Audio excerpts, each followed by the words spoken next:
સુરતના સરથાણા વિસ્તારમાં અકસ્માતની ઘટના સામે આવી છે, જેમાં એક કાર ચાલકે રસ્તેથી પસાર થતા બાળકો અને મહિલાને અડફેટે લીધા હતા। આ સમગ્ર ઘટનાના સીસીટીવી ફૂટેજ સામે આવ્યા છે, તો બીજી તરફ આ ઘટનામાં એક મહિલાનું મોત નીપજ્યું છે।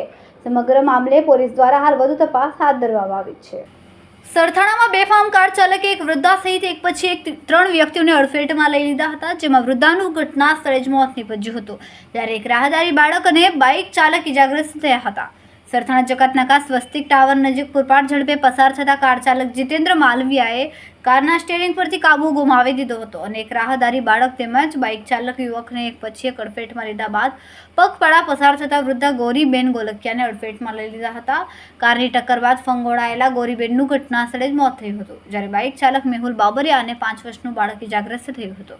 ઇજાગ્રસ્ત બાળકને સારવાર માટે હોસ્પિટલ ખસેડવામાં આવ્યું હતું।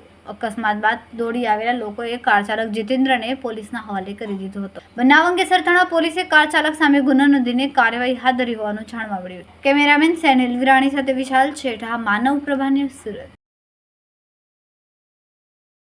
અમારા વિડિયોની નવી અપડેટ મેળવવા માટે સબસ્ક્રાઇબ કરો માનવ પ્રભા ન્યૂઝ ચેનલને, બેલ આઇકન ક્લિક કરો લેટેસ્ટ વિડિયો સૌથી પહેલા મેળવવા માટે।